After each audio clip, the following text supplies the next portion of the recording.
Okay, I thought we would start this part of our discussion, or the discussion itself, by asking Dr. Scruton and Imam Shakir to respond very briefly, not to the entire talk of the other, but perhaps to pick one point of agreement, point of disagreement, a clarification, a question. Just for a couple of moments, maybe we could start with you, Imam Shakir, asking a question of Dr. Scruton, or perhaps just responding briefly to something he said, and then we'll turn it around, and then I'll start asking some questions, and then we'll get to some of your excellent questions, which I've been going over. So please begin.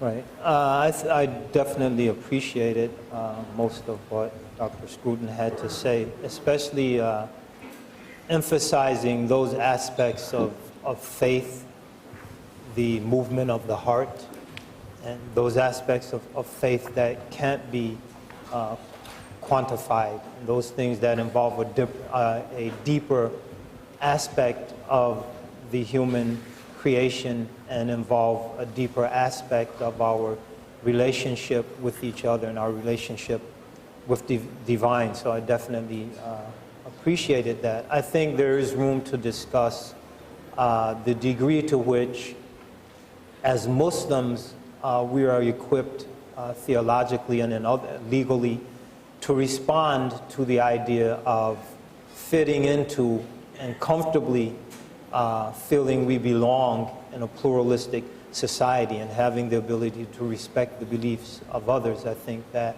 there are tools that we have in our tradition theologically and legally that can definitely ease that transition, if you will. And I think to a large extent, most Muslims, the overwhelming majority of Muslims, at least in this country, feel very much at home and don't feel any need or benefit in hating their neighbors. And I know most would like a lot of love from their neighbors. So I think that there's discussion there in the sense of there being the basis for hope and the basis for optimism in terms of coming to grips with a secular society as a Muslim and being comfortable with that solution. And on the basis of that comfort, being able to freely and openly negotiate for a place in the society. Dr. Scruton, would you like to respond? Yes, well, thanks for that. I think that I was encouraged by much that you said, and I think the one point in particular struck me, which is that when you rightly said that there is a process of negotiation in this society whereby groups considered initially to be on the margin or even alien to its fundamental principles can gradually win for themselves a place in the public space. And you took the example of the Jews, the way in which they have negotiated for themselves a completely American identity and, of course, a very powerful position in society. And you expressed the hope that Muslims will be able to do this. But there is one difficulty, which is in the public mind, not without reason. Islam is associated with various atrocious acts of terrorism and various extremist movements. And I think the general public wants to know, what are ordinary pious Muslims doing to distance themselves from that, or to put it behind them? You know, and I think many people feel that if Muslims are not going to do this, nobody else will be able to do it. And I wonder what your thoughts are on that. I think that's a fair assessment of the situation. I think... Mike, please. Camera. Action. Do we have a mic for Imam Shakir? I think it's turned okay. So to start over, I think that that's a fair assessment of the situation, and it's a valid question. And responding to that question, I would say that, and again, basing my response on my experience in this society and not being so conversant with the European situation. But the overwhelming majority of Muslims in this society have already gotten over that in the sense that the overwhelming majority of Muslims are functional and functionally integrated into the society at every conceivable level, on the one hand. On the other hand, unlike Europe, there's a very, very large convert population here in the United States, historically more African American, but more contemporarily, really reflecting the wide segment of the general population, Latino and Caucasian converts.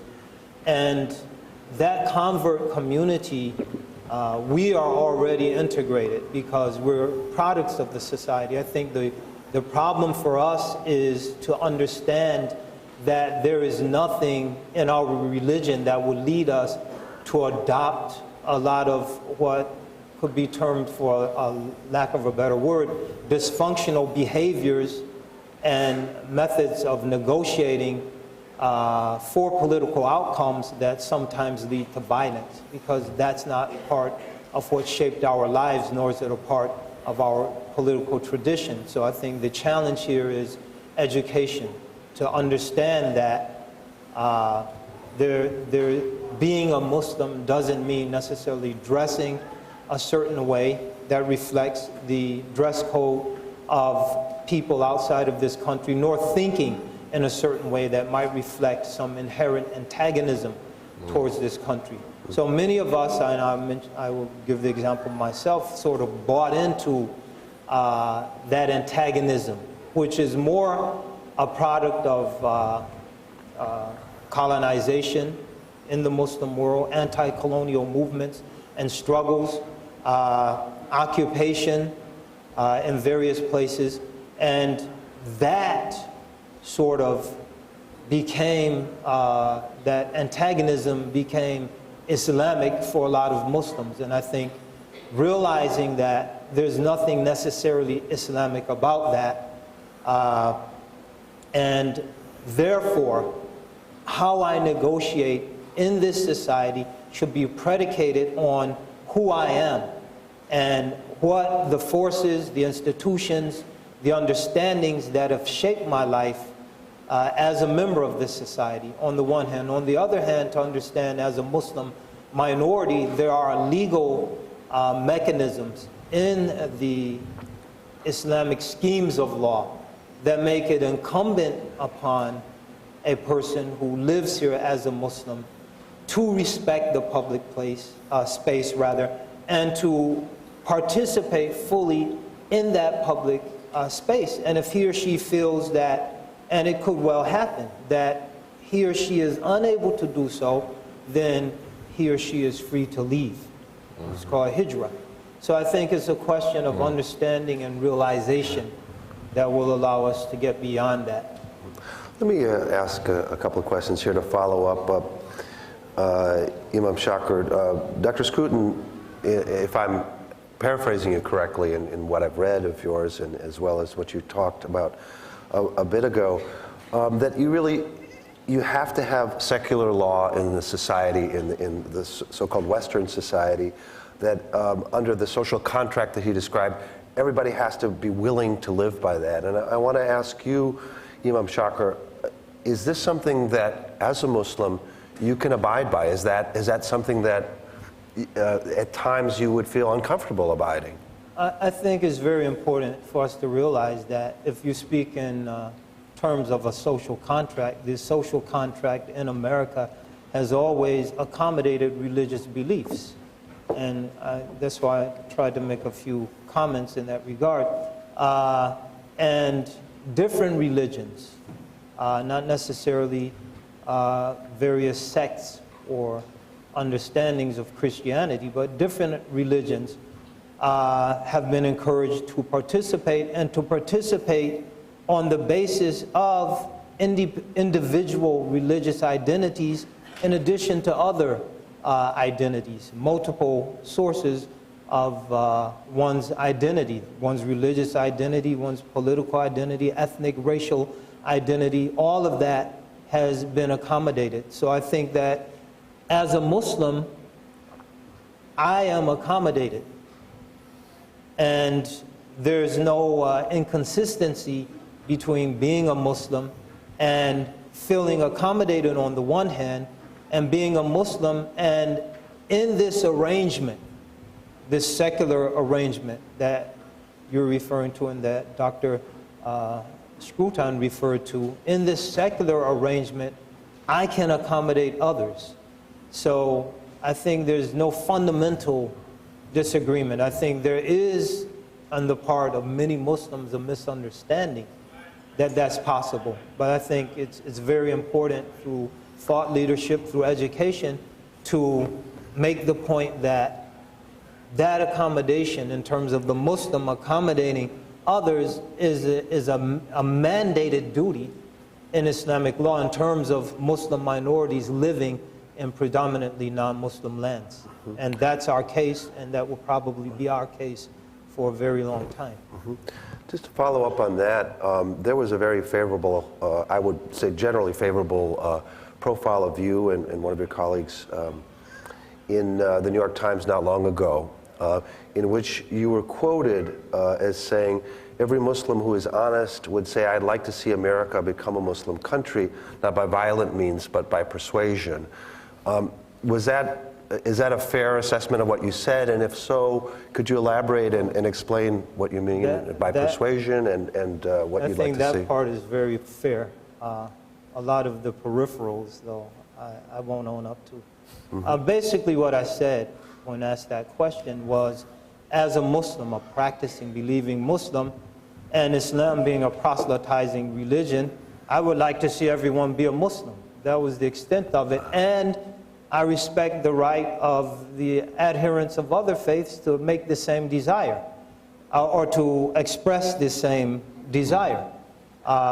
The point is, if they choose to disagree, then that's their right and that's their choice. And if they choose to feel that as a Christian and as a proselytizing Christian, I'd like to see everyone be a Christian, that's their belief. So I think what we might desire based on our beliefs there's nothing wrong with expressing that. There's nothing wrong with advocating that. I think the problem will come if we felt that there is some inherent right that I have to force or expect that everyone would respond to that. So that was what I was trying to articulate. Okay. That as a Muslim, I'd like to see everyone be Muslim.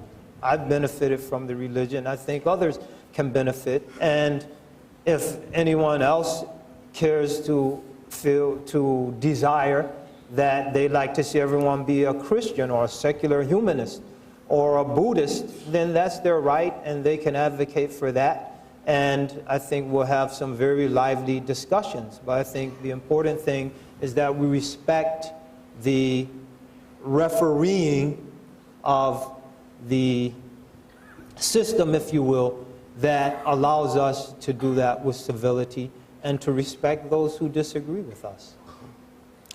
Let's turn for a moment to the larger question of foreign policy and how it plays into some of these questions, some of the things that you brought up, Imam Shakir. And I want to ask you, Dr. Scruton, in your book, The West and the Rest, you talk about the difference between the West and the rest is that Western societies are governed by politics, the rest are ruled by power. And in that, there is I would say, an implication of a certain order. You talk about the Huntington's theory of the clash of civilization, and say that the world is divided into two spheres, the sphere of freedom and democracy and the sphere of despotism. And looking back, I know you didn't write that yesterday, but we are looking the whole world, and especially here in this country and all over the Middle East, at the war in Iraq. And I wonder if that war, in particular Abu Ghraib and Guantanamo, have changed your opinion at all? Well, I'm not quite sure that I said that the world was divided into those two spheres.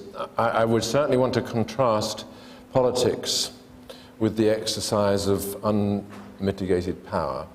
and which is, of course, what Saddam Hussein did. He exercised power, he kept the thing in place by sheer coercion.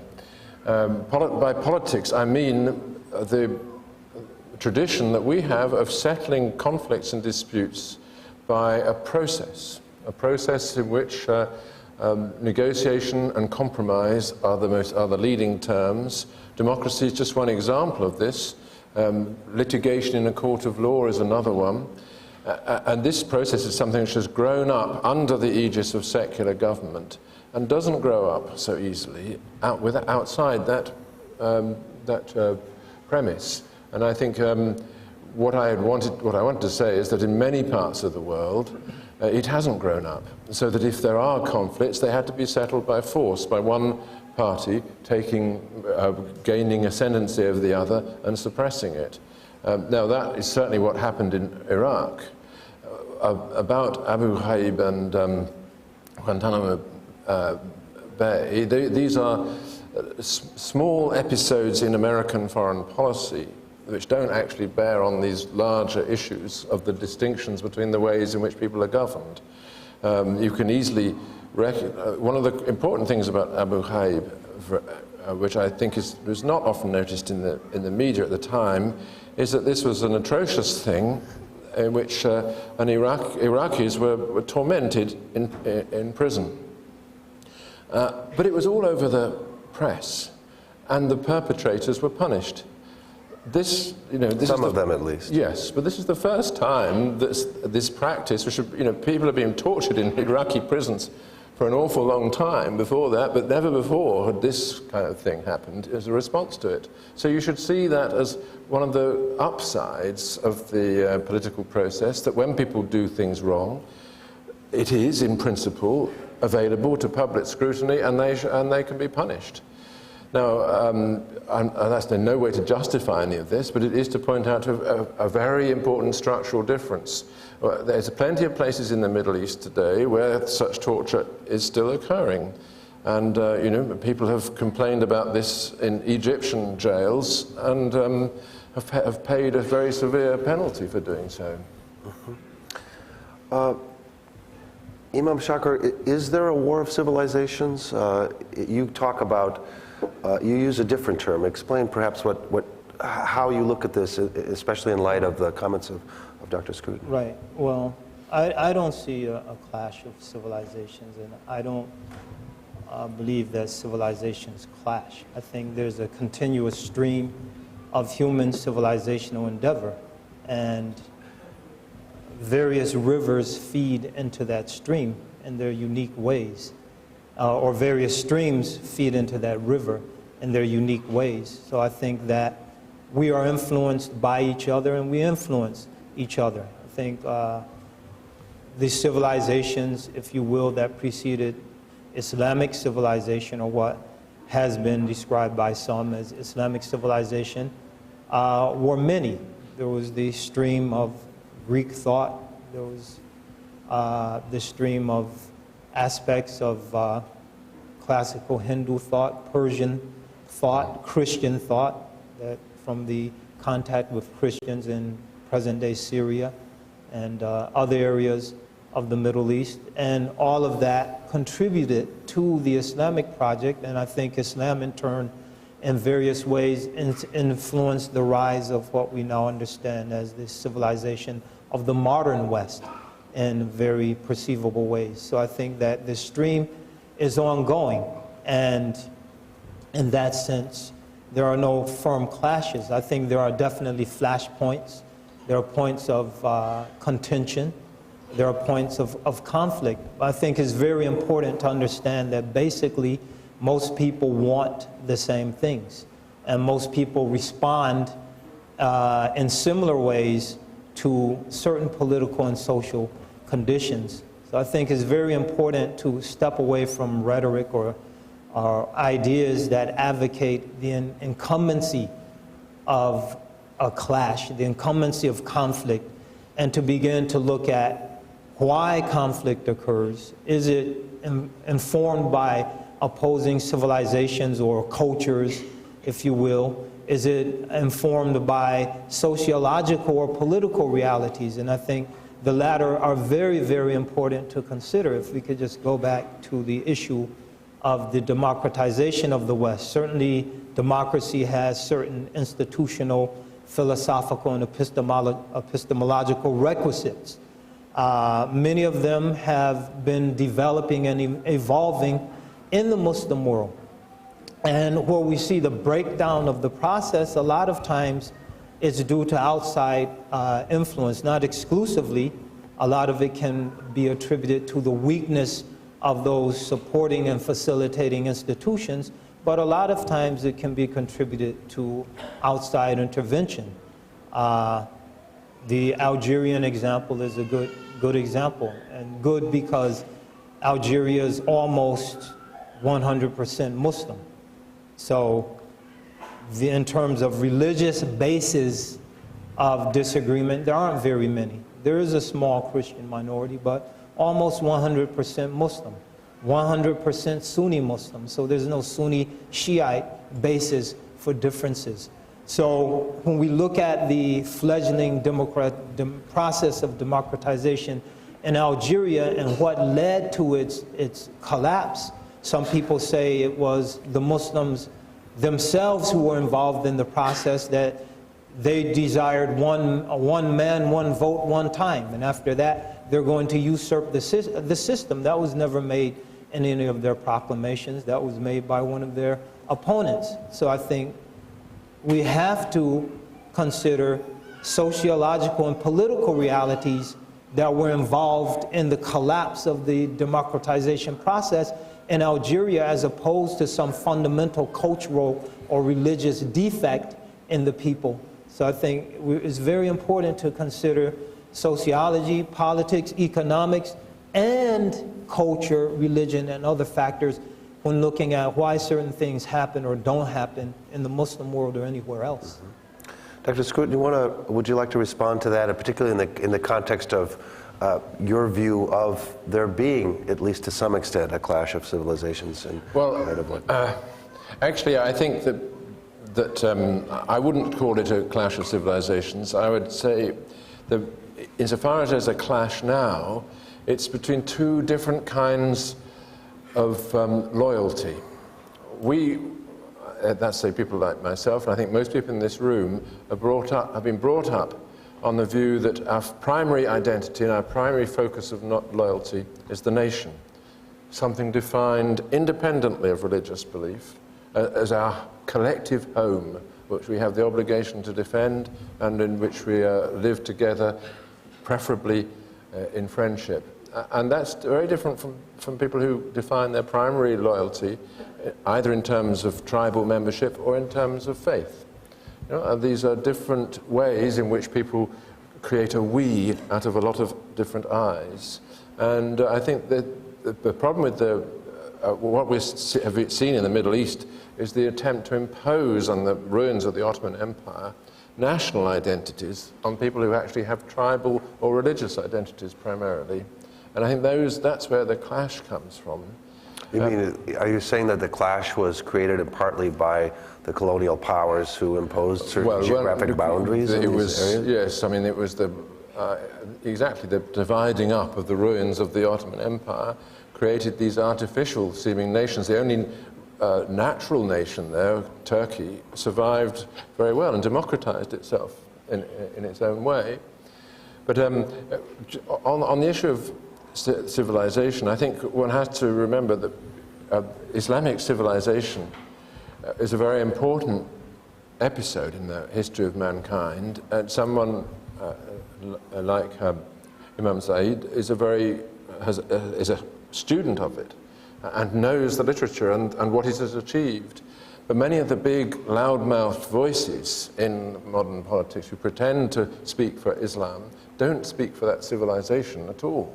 They've lost all contact with the philosophers and the poets, Can you give an example of that? Well, the president of Iran, for instance, who speaks loudly on behalf of Muslims everywhere, but shows none of that sophistication which his civilization represents in the minds of people like, well, I should imagine most of the Muslims in this room. Yeah, I think that's a very important point because as Muslims generally, we have, I would agree, lost contact with the roots of our civilization. And by doing that, the full array of tools that we use, that we need in terms of understanding the Quran and how we can understand its message in the modern context, we've lost touch with that, generally speaking, because there is an exegetical tradition. People didn't just pick up the Quran and say it means this, that, or the other. There's an exegetical tradition that's predicated on the possession of certain tools which help us to understand and contextualize the message. And I think by doing that, a lot of the subtleties of how we understand the law are lost, and we focus more on the superficial rulings of the law and lose touch sometimes with the deeper spirit of the law or the great objectives that the law has been instituted to advance and to understand the subtle relationship between all of those pieces. So when we lose those tools, which were the gift of our civilization, the ability to think in sophisticated and nuanced legal fashion is lost. And I think the recovering that is something that our institution tries to do. Individually, I'm trying to do. And it's a struggle because to a large extent, we're all products of our environment and creatures of our time. And the environment and time that we grow up in has a tremendous impact on us. So struggling to get in touch with something that can help us to negotiate our way successfully and productively in the modern world, I think is a very important project for Muslims. Do you, just picking up on what Dr. Scruton just said, do you feel that there's sometimes when you listen to the words of certain political leaders in the Muslim world, Dr. Scruton just mentioned the president of Iran, for example, or others, do you sometimes think, well, this person isn't speaking for me, I somehow want to stand up against this, or are there echoes of agreement you'll have with other leaders? How do you feel that there's a question of representation that you somehow want to be involved in some way?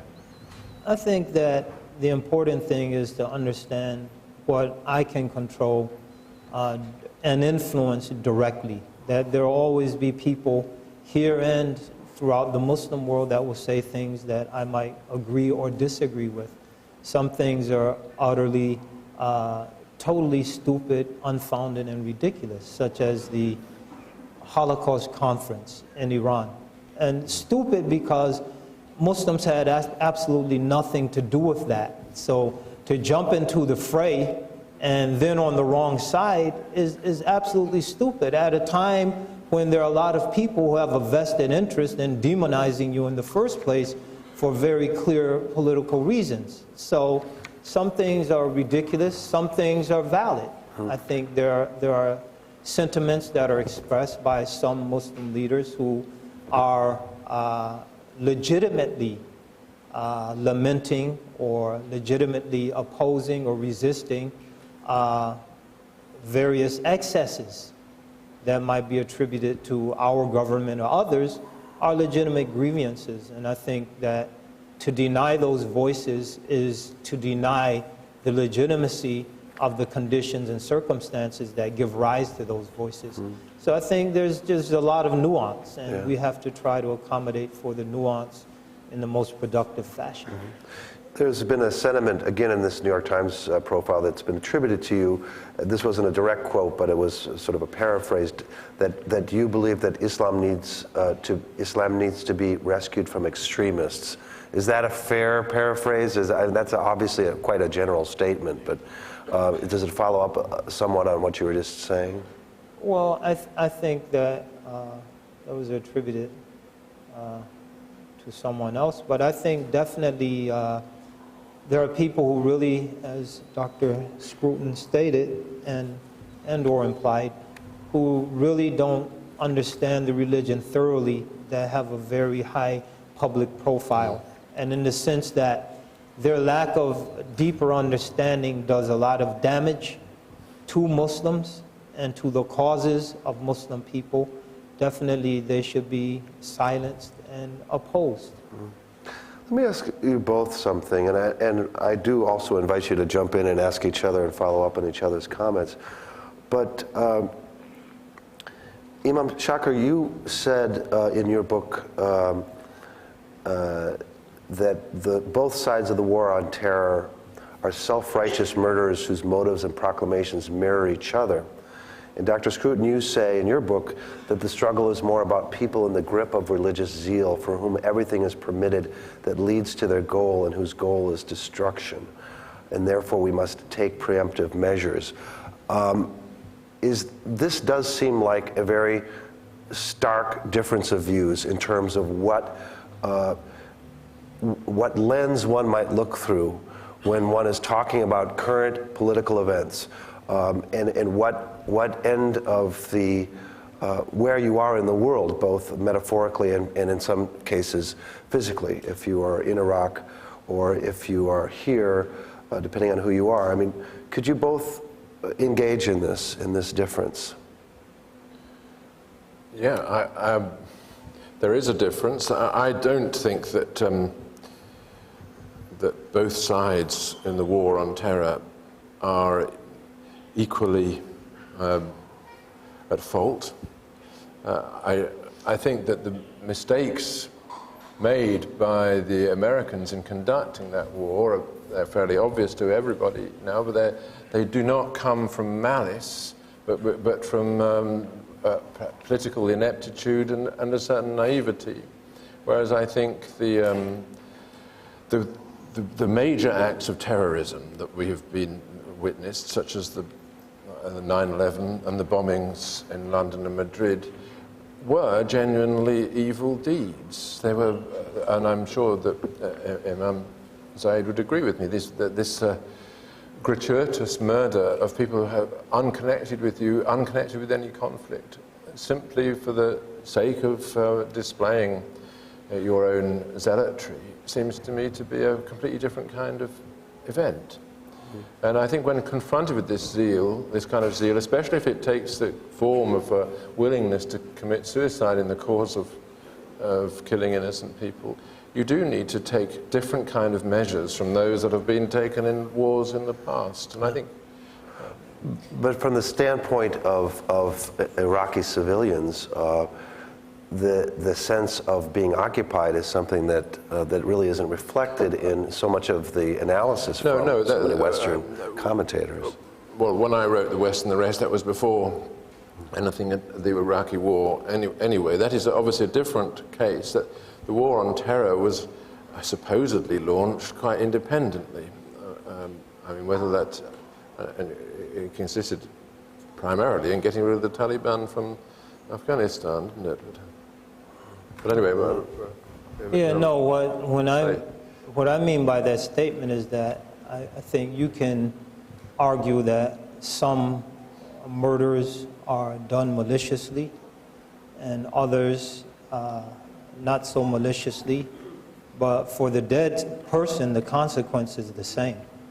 And I would argue that there's a lot of maliciousness in our policy when we intentionally destroy the civilian infrastructure of the innocent people of Iraq who've done absolutely nothing to this country just to make them suffer.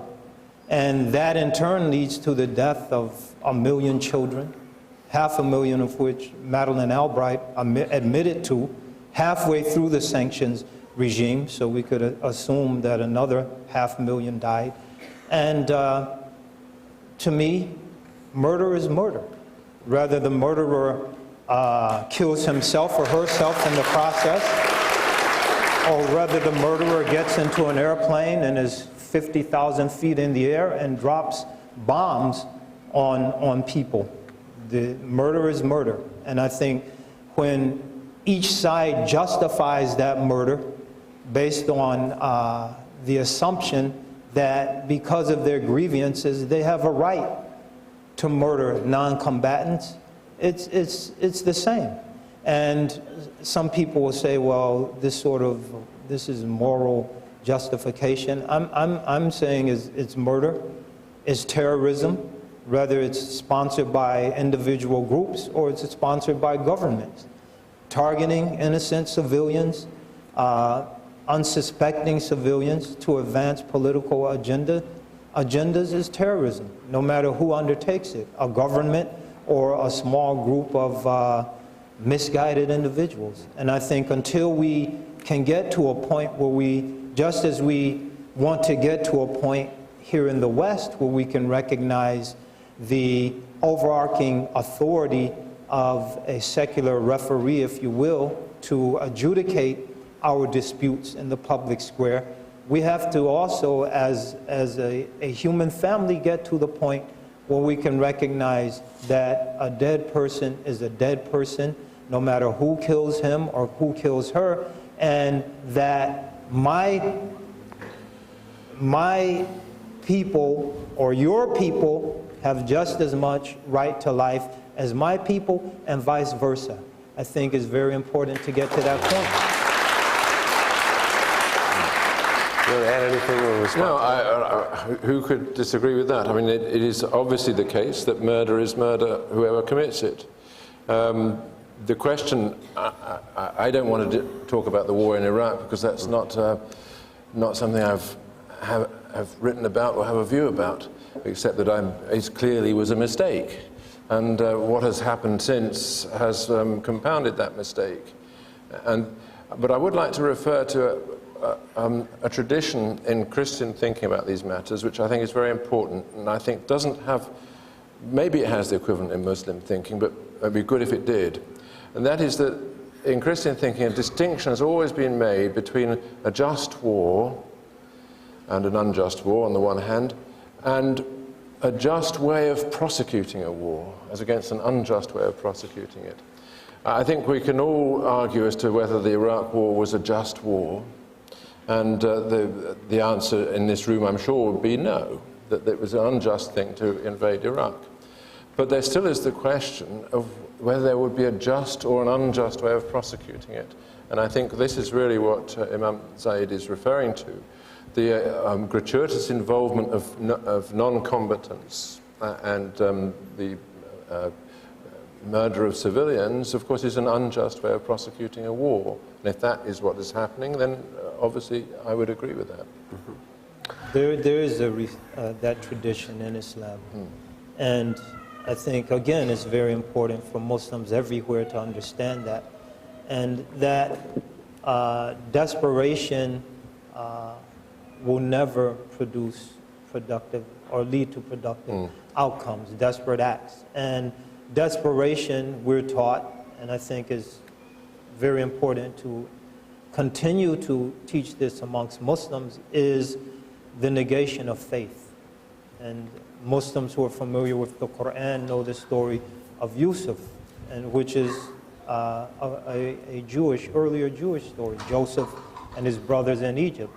And Jacob said in advising his sons, إِنَّهُ لَا يَيْأَسُ مِنْ رَوْحِ اللَّهِ إِلَّا الْقَوْمُ الْكَافِرُونَ, that only a disbelieving people despair of being relieved by God. And at a certain point where one is, a friend of mine who is British, in fact, and one of his gems of wisdom is playing on the idea of power corrupts and absolute power corrupts absolutely. He said weakness corrupts and absolute weakness corrupts absolutely. That at a certain point, if one cannot realistically prosecute the struggle that one might be involved in through means that are acceptable to the faith, it's time to stop fighting and to look for other strategies to advance one's cause. So as opposed to in desperation resort to killing civilians or other acts that aren't sanctioned by any sound religious philosophies or practices. So I think it's very important to understand that is a part of Islamic political thought, and Muslims, we have to understand that. Let's turn the topic back to some questions of God and secularism, and I'm going to turn to some of the some of the very good questions we've had come in, which we don't have time for all of them. But let me ask, some of these are directed at one or the other, and unless I say so, they're really generally directed at both of you. And here's one question. How do you propose tackling extremist viewpoints within Muslim communities in Western countries? We've sort of discussed this, really. I would say that... well, as a political matter, then. Yes, the most important thing is to encourage moderate Muslims to speak out, and not to speak out just saying, I disapprove of this, but to say, look, here are the authorities in my religion which show this to be forbidden.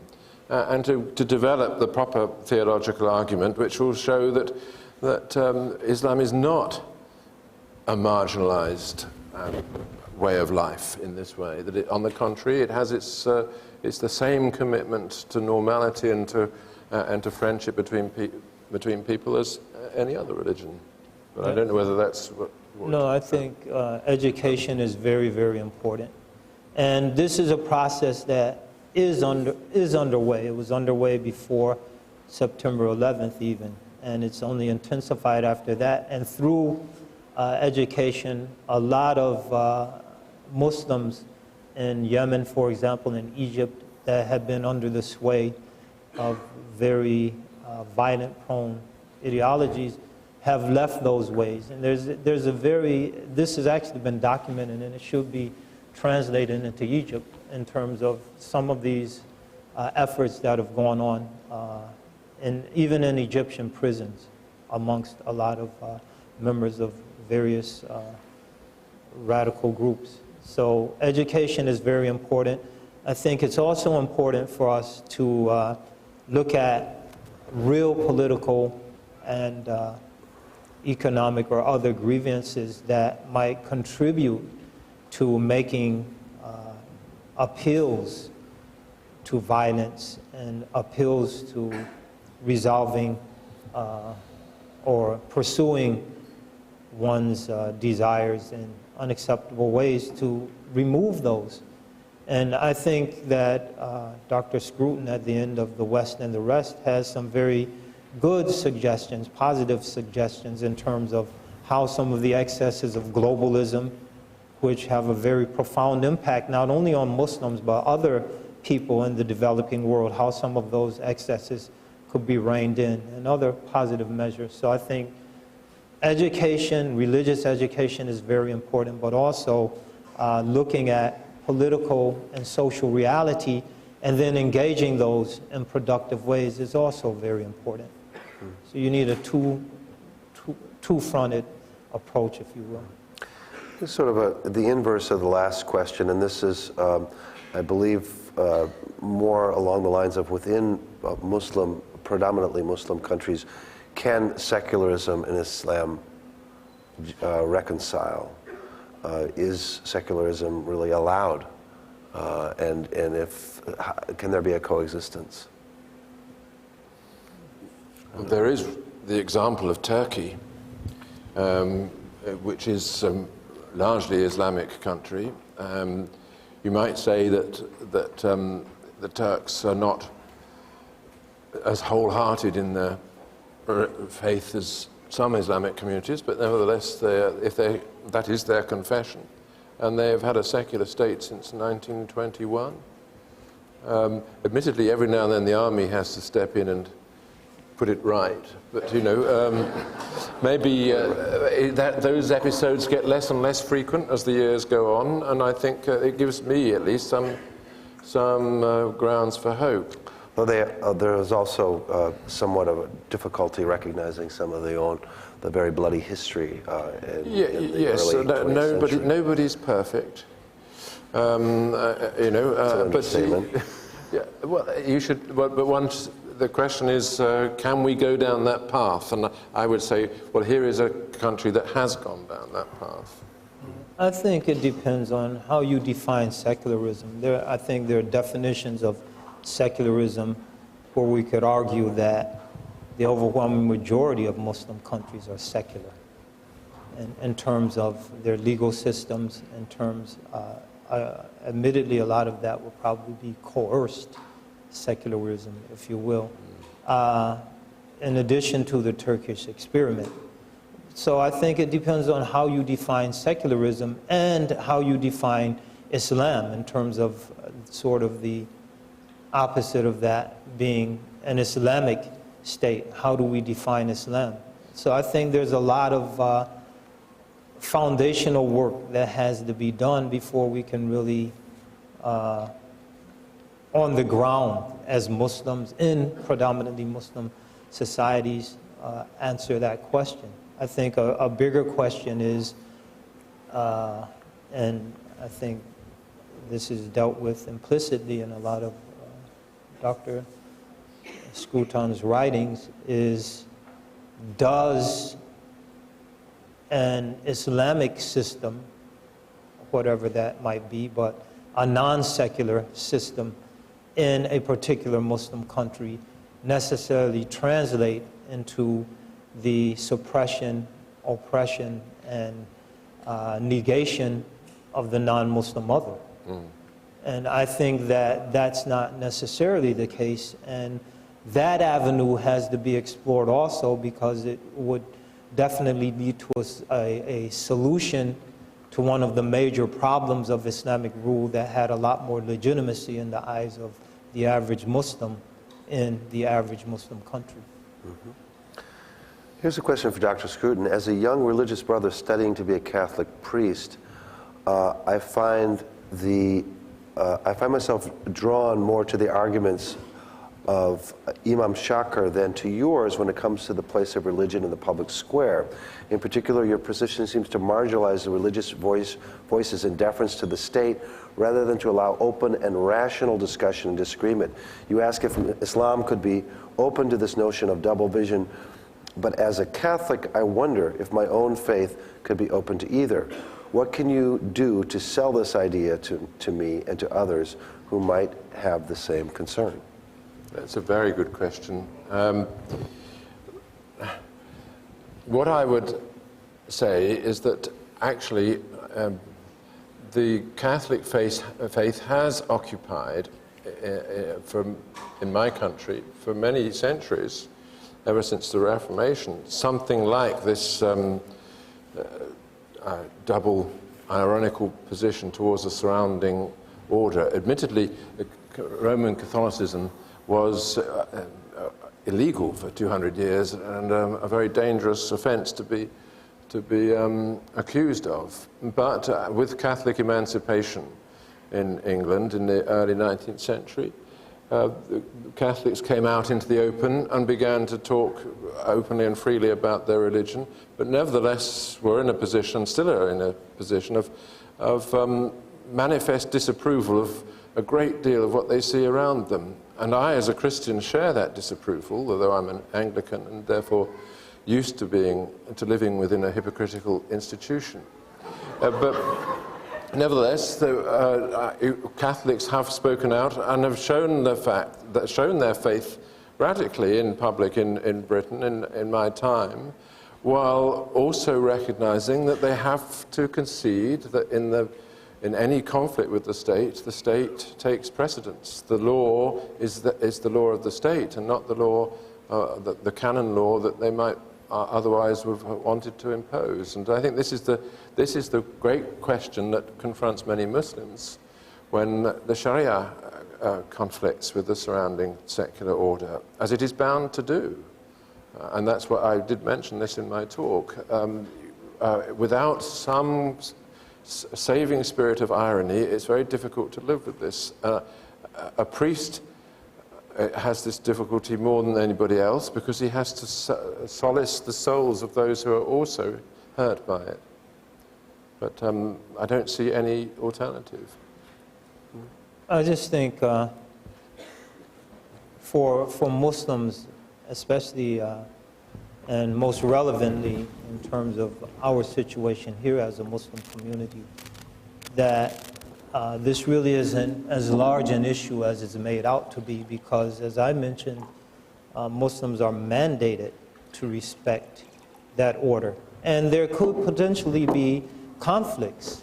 And the ultimate way to resolve those conflicts isn't through an irrational, violent attack on the state, but is to simply leave. And I think that those conflicts potentially, I don't think this is something that's specifically relevant for Muslims. I think there could be conflicts between the state and adherents of other faiths. And Stephen Carter mentions in his book, Culture of Disbelief, that if the state here, and he's a practicing Christian, and he's very accepting of the established order, but if he said if the state mandated in advancing the common good that he could not teach or arrange for his children to be educated in their faith, he would pack up and leave. So I don't think that this is necessarily an issue that's specifically germane to Muslims. It might be more poignantly relevant for Muslims, but I think it's an issue that's relevant to a lot of folks who are adherents to other faiths. Here are a couple of questions I want to read together because in some ways they mirror each other. Imam Zaid mentioned that Jews have actively engaged themselves in mainstream society, but this was done largely through a process of secularization. How can Muslims do the same if they are thought to be averse to secularization, as Dr. Scruton suggested? Some of this you've already touched on, but, right. Just a very quick point is that here in America, the overwhelming majority of Muslims already have. So I think a lot of this discussion is relevant to that minority that hasn't, in effect, secularized their thinking, if you will. It's a small minority. Most Muslims are out there thoroughly integrated into the society, making money. Most of them don't go to the mosque. So that's a reality. So I think a lot of times when we pose these questions, in general terms, they facilitate a lot of misunderstanding and they disguise a lot of progress. Go ahead. No, I'll deal with the next one. Okay. Because, we'll get more questions. This is for both of you then. Right. In today's Washington Post, Nabil Fahmy, the ambassador from Egypt, said the Quran spells out in unambiguous terms the peaceful, compassionate nature of Islam. Do you agree? I don't. Well, this goes back to a question that I raised in my talk. What room is there for the reinterpretation, the new interpretation of this revelation? To accept that it's a revelation, but nevertheless to think that certain parts of it express confusions and contingencies of Muhammad's own life, rather than a law which is binding on all of us for all time. Because there are, of course, aspects of the Quran which do, passages in the Quran which do seem to advocate quite violent responses to certain things. Now, it may be that already this process of interpretation has taken effect, but I think this is something that in the minds, at least, of people outside the Muslim faith, is a very, very important question.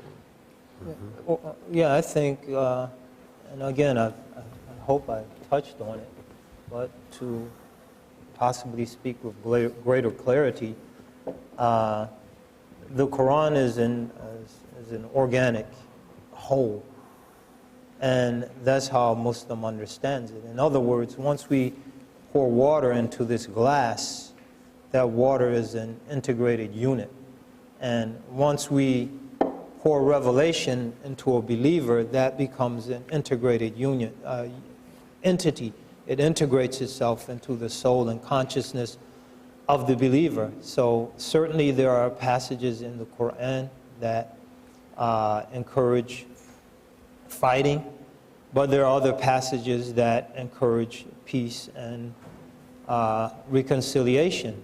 There are passages that encourage the sanctity of life. So all of that is understood as an integrated whole. And I think it's very important for Muslims, first and foremost, to understand that, and that the entire revelation is, in the view of the overwhelming majority of scholars who have really studied it deeply, and this is the position of Muhammad Asad that I think you referenced earlier, is advancing a positive ethical ideal. And that ethical ideal serves as the basis for interpreting those passages that encourage violence. And I think most Muslims, throughout most of the time that Islam has existed on this planet, have understood that. And as a result, you see the ability of Muslims historically to live in peace with their neighbors. And there have been periods of clash and conflict, but there have been extended periods of peace, and this has been documented. And that, building on that foundation, with the contributions that have been made in the modern world in terms of war being an anomaly as opposed to a norm in relations between nations, that the overwhelming majority of Muslim nations have accepted. If you look at the advent and the institutionalization of the nation state in the Muslim world, how many, which now number over 60, how many have been engaged throughout their history in any violent conflict with their neighbors? And how many of them, when they have been involved in violent conflict, how many times has that been with a neighboring Muslim country? So there haven't been any calls from the Muslim nation states to invade Europe and wipe it off the map, for example, or some analogous call. So most Muslims and most Muslim nation states are at peace most of the time. So does that negate the potential of misunderstanding some aspects of the scripture? No. But that, combined with modern human rights thinking, combined with the fact that the norm in international relations, our foreign policy aside, is that it's predicated on peace between nations and maintaining peace. I think that Muslims have accepted that, and that those elements in our community that don't accept that, through education and through just coming to grips with the realities that prevail in the modern world, will come to accept that. There are challenges, there are difficulties, and there are problems, scripturally generated problems and problems in terms of understanding that have to be confronted. But I would argue that that process is underway. And I would argue that the proof is in the pudding. It's very easy to focus on those flashpoints: Israel, Palestine, Iraq, Afghanistan. But if you look at the whole of the Muslim world, and if you look at the ideas and attitudes that prevail amongst the average Muslim, you can see that there's a lot of hope for optimism. We're getting close to the time where we're going to wrap up, and I want to see if each of you would like to make a couple of brief final remarks. But I have one other question, and getting back into this political sphere a bit here in the United States, and this would be for Imam Shakir primarily. You say something needs to be done in regard to the threats faced by Muslims in America today. What would you recommend that is achievable in a realistic perspective? I would recommend, first of all, that we Muslims develop a credible legal fund and a credible legal defense organization, because a lot of things that are happening are very questionable in a legal sense. A lot of the hatred that's being promulgated via public airwaves, a lot of it is in conflict with existing FCC guidelines, and that's an area that needs to be pursued. A lot of the rights, to the extent that they have been usurped, I came back, well, I don't even want to go into my personal experiences, but there are people that have been arrested and detained with no charges pressed, and I'm talking about American citizens, or people who are holders of valid papers, to be in this country and in prison, incarcerated, separated from their family. And those are issues that provide ample grounds for litigation. So I think there needs to be a more positive and intense effort to litigate some of the excesses that Muslims currently encounter.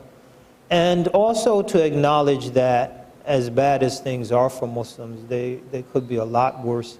And there are a lot of efforts to protect our rights and the rights of others, the rights of various immigrants here in California, that there are a lot of people of goodwill who are working very hard to make sure that the system does accommodate Muslims. And I will hope that we as a community can work hard for our part to make sure that we are accommodating of the system. Well, finally, I wonder if each of you might want to just choose a point that you'd like to make to the other, or something perhaps you've been wanting to say but haven't had a chance to, in a brief wrap-up statement for a minute or two for each of you. There's one point I'd like to make, which is that Muslims, no doubt rightly, feel that they are exposed to insult and contempt in this society, and you rightly say they ought to get together and defend themselves. But I would like to point out that the extent to which Christians also are subject to insult and contempt, at least in my society, and not just insult and contempt, it's a positive disadvantage if you're trying to aim at an academic career, to be known as one of those believers, that you show thereby your lack of sophistication, you're suspected of right-wing views, which in the university, especially a university like this one, is just about the end of any hopes of advancement. There are exceptions. Yes. And it's changing. It is changing. I won't name them. Yeah, and so on. But on the whole, we're taught by our faith that we should bear mockery as the founder of our faith bore it. This is the price that you pay for believing something, and that there is a dignity in accepting it which fully justifies the fact of its existence. Now, I wonder whether Muslims actually could ever get into that frame of mind. I know that you have great heroes in your history like Halaj and so on who did do this, but I was wondering whether that could be a message that would be heard by Muslims today. Oh, definitely. There is that aspect of our teachings. One verse in the Quran says, good and evil are not equal. Respond to that which is evil with that which is best. And then you will see as a consequence of that, through God's action and intervention, and not through any resources or means that you possess, the one who was formerly a bitter enemy become a very intimate friend. So that line of thinking does exist, and it is very important to, and we are encouraged to bear with dignity abuses. And it's an admirable trait, but we're also encouraged to pursue justice. I think what's extremely relevant in these days and times, that in the pursuit of justice, that one's actions are governed by fairness, which is also encouraged very greatly. Don't let your hatred of a people lead you to be unfair in your pursuit of justice. So those ideas are there, and I think it's very important. And that's a responsibility we as Muslims have, to bring those ideas to the fore in dealing with some of the issues that we're dealing with today. I'd like to say that I appreciate your ability to very calmly present your case and to present a principled case, which if I disagree with the particulars, I have to admire the approach and admire the fairness that approach involves, and also to acknowledge how important it is for all of us to try to bring ourselves up to that standard where we can objectively and as dispassionately as possible, present our respective cases, and listen to what the other has to say and consider their arguments well.